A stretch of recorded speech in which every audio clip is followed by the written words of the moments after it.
host, Anna Danino, and welcome to episode 5 of the Crime Bistro podcast. This show gazes into the thrillingly twisted world of true crime, examining real cases while we share in a passion for crime and coffee alike. For this episode, I am enjoying an iced vanilla latte, so grab yourself a fresh brew and let's get into the infamous case of the Zodiac Killer.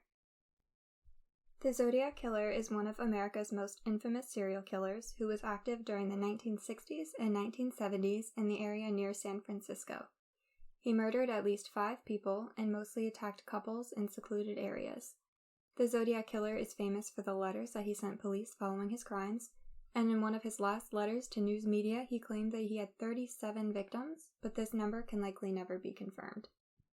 To provide a bit more context, the Zodiac Killer, like I said, has become notorious for his letters, which he would write to newspapers and police departments, demanding that they be published. These letters would sometimes include physical evidence from a crime scene, and they were sent from 1969 to 1974, signed with the cross-circle symbol. He also sent newspapers 4 cryptograms, which he claimed included his identity. And the Zodiac Killer is also infamous for giving himself that name. His letters typically began with the phrase, "This is the Zodiac speaking," and also for the cross-circle symbol he used, which has become widely recognized, although an explanation for the symbol has never been put forth. The Zodiac Killer's first suspected murders were committed on December 20th of 1968, and this was an attack on a young couple, David Faraday, who was 17, and Betty Lou Jensen, who was 16. The two were in a gravel parking area along the remote Lake Herman Road, east of Vallejo, California, and this was the first date that Betty had ever been allowed on. The two were approached by the Zodiac at around 11:15 p.m. while they were in David's station wagon, and he fired into the vehicle in a possible attempt to force the two to exit the car. Betty left the car through the front passenger door, and David followed her in exiting the vehicle.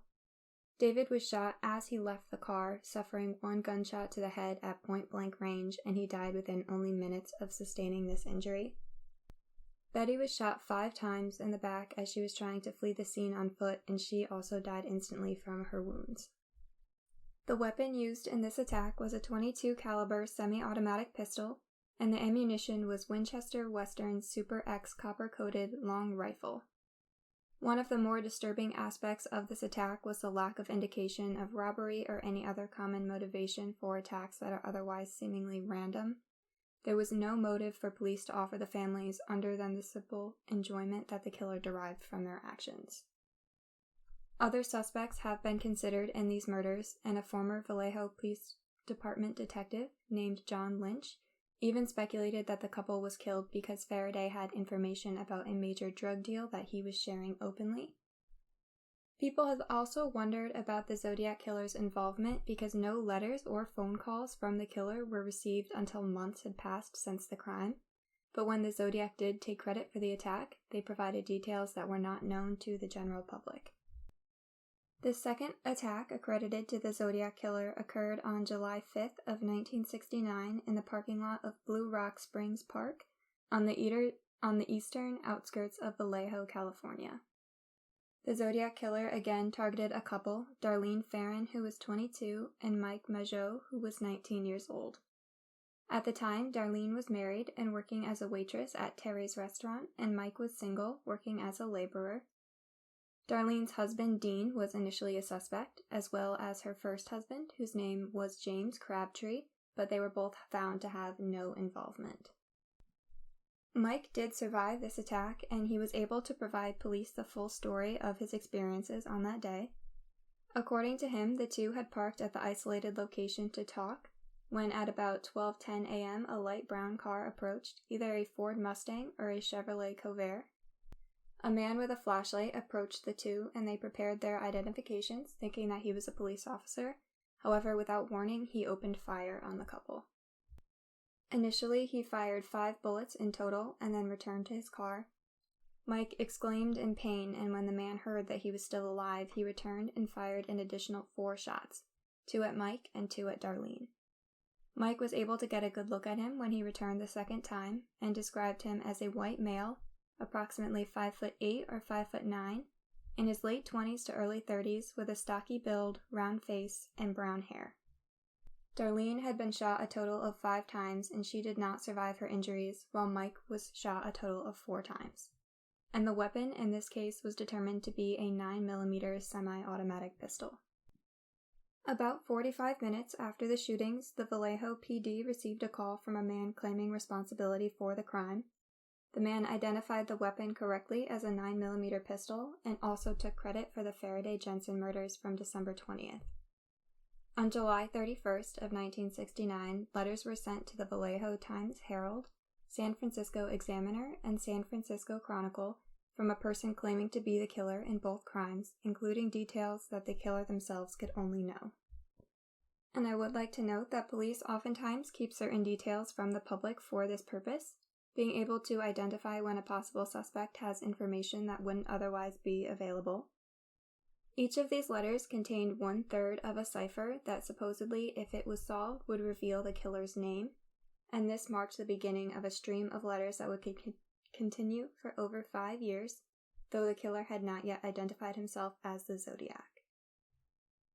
The next confirmed victims of the Zodiac killer were Cecilia Shepard, who was 22 years old at the time, and Brian Hartnell, who was 20. This attack occurred on September 27th of 1969 at around 6:15 p.m. on the shoreline of Lake Berryessa near Napa, California. The couple was relaxing at a remote location by the lake when Cecilia noticed a man in an unusual costume approaching them holding a gun. He appeared heavily built and around 6 feet tall. This man claimed that he was a prison escapee from either Montana or Colorado and that he needed money and a car in order to flee to Mexico. Brian offered the man his wallet and car keys, but he didn't accept them, and after several minutes of conversation, the man tied up the couple with lengths of plastic clothesline and began attacking them with a knife, later determined to be a knife with a wooden handle and a blade that was 10 to 12 inches long. Brian was attacked first and sustained 6 stab wounds to his back, and Cecilia was attacked after, stabbed 5 times to the front of her body and 5 times to the back of her body. After this, the man walked casually away from the scene, and after several minutes, a fisherman in the area heard the couple screaming for help and told park rangers.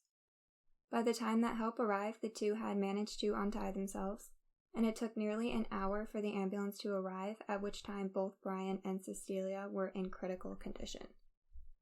Just over an hour after the stabbings, the Napa Police Department received a call from a man taking credit for the crime, and they were able to trace the call to a phone booth in downtown Napa and collect fingerprints while other deputies were responding to the crime scene.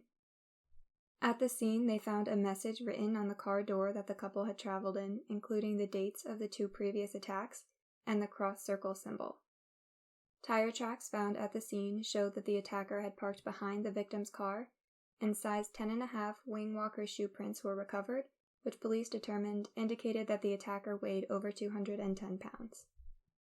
Cecilia died from her injuries within 48 hours after the attack, and Brian was able to recover, later becoming an attorney in Southern California. Brian gave many interviews in the years after the attack describing his experiences, but he no longer discusses it publicly. This attack is similar to the other 2 in that no clear motive other than simply violence could be identified for the crime, which adds to the horrifying nature of this killer. Police came to believe after this event that they were dealing with a seriously warped individual who had grown bored with simply killing people and was turning to increasingly bizarre behaviors to achieve the same level of satisfaction.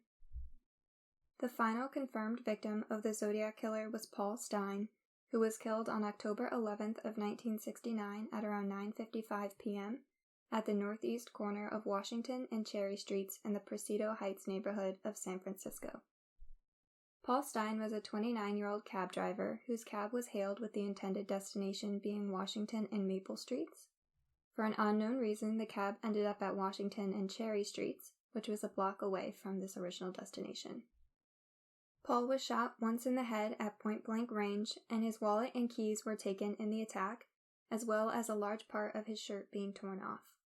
Police were able to recover from some evidence from the car, including bloody fingerprints and a pair of men's size 7 black leather gloves. This incident did have 3 witnesses who saw the scene from about 60 feet away as the suspect was wiping down the car after Paul had been shot. These witnesses described a white man who was 25 to 30 years old, 5'8" to 5'9", and of a stocky build with reddish-brown hair that was styled in a crew cut. They also mentioned that he was wearing heavy-rimmed glasses and dark clothing, and that he casually walked north on Cherry Street away from the scene.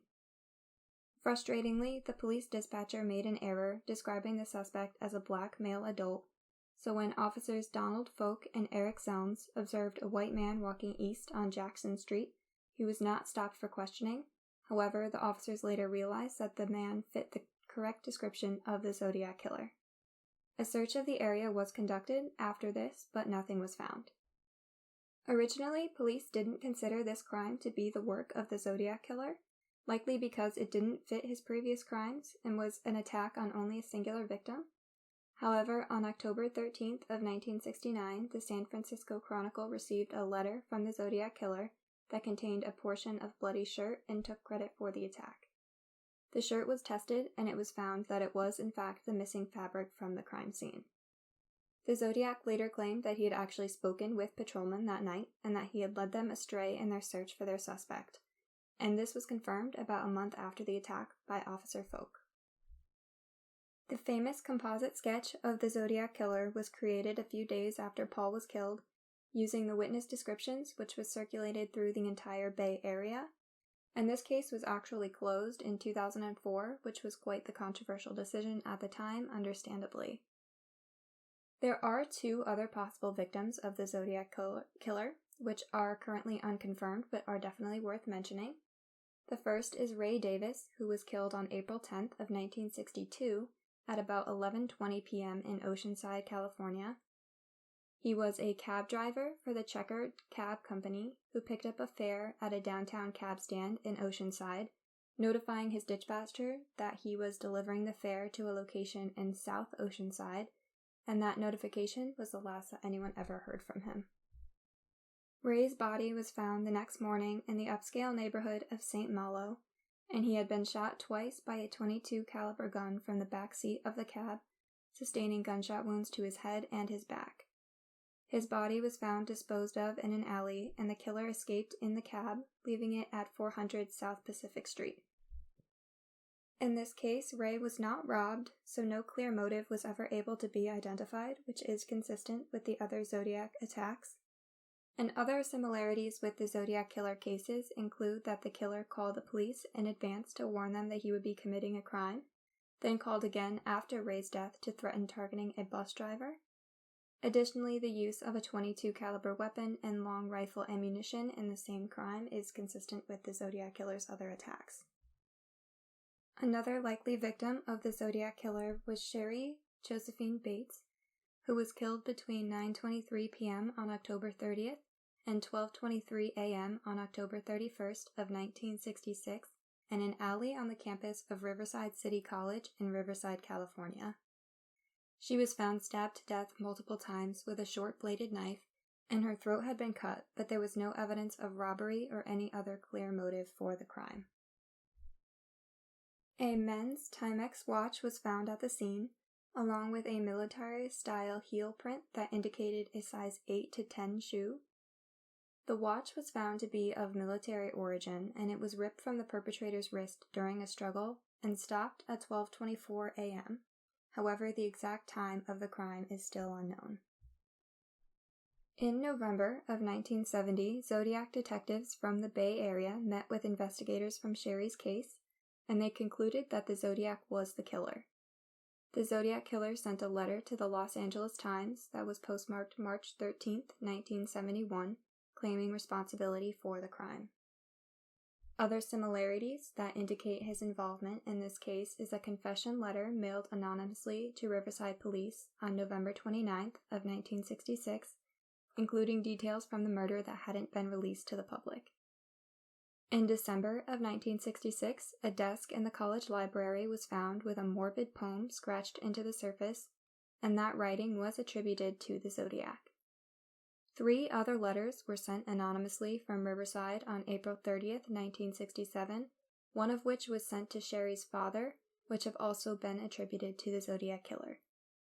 The original investigation did conclude that the Zodiac was responsible for Sherry's death, However, this is still under investigation currently in 2021. Although it was incredibly famous at the time, today this case has once again hit headlines in a major way as an independent group of cold case investigators, the Case Breakers, have claimed that they identified the notorious killer. The Case Breakers is a team of over 40 former investigators, journalists, and military intelligence officers who have also investigated famous cases such as D.B. Cooper. They claim to have identified the Zodiac killer as Gary Francis Post, who passed away in 2018. They have cited evidence from Post's dark room, which revealed an image that features scars on Post's forehead that match scars from a sketch of the Zodiac. They also claim to have deciphered letters sent by the Zodiac, and according to Jen Buchholz, a former Army counterintelligence agent who works on cold cases, in one note, the letters of Post's full name were removed to reveal an alternate message, as she told Fox News. In releasing their findings, the Case Breakers also mentioned that they firmly believe that Sherry Bates was the Zodiac's sixth victim. The FBI has come forward to refute this claim, saying, quote, "The case remains open and there is no new information to report," end quote. A Riverside police officer, Ryan Railsback, also told NBC News that they had ruled out a connection between Sherry Bates and the Zodiac. And in August, the Riverside police said an anonymous letter received in 2016 tying the Bates case to the Zodiac was a hoax. Railsback also stated that, quote, "If you read what they, the Case Breakers, put out, it's all circumstantial evidence. It's not a whole lot," end quote. While it is exciting to imagine that this infamous case could reach a concrete conclusion, I do have to take the side of law enforcement here, and I agree that the evidence implicating Gary Post is much too circumstantial to give a conclusive answer. However, even if this case will remain unsolved, the rediscovered interest and media attention will hopefully give people the engagement with this decades-old mystery that is needed, and give law enforcement the extra edge to be able to bring someone to justice and give the victim's family some closure. As of now, the Zodiac killer is still a shadow figure in the world of true crime, but we hope that no one can hide forever, and that the reinvigoration of interest in the case will be the difference in getting this case finally solved. With that being said, thank you for listening to this week's episode. And if you are interested in looking further into the Zodiac killer, all of the source materials and articles will be listed in the show notes on crimebistro.com. Also be sure to visit the podcast on Instagram for behind-the-scenes updates at Crime Bistro Podcast. And as always, until next time.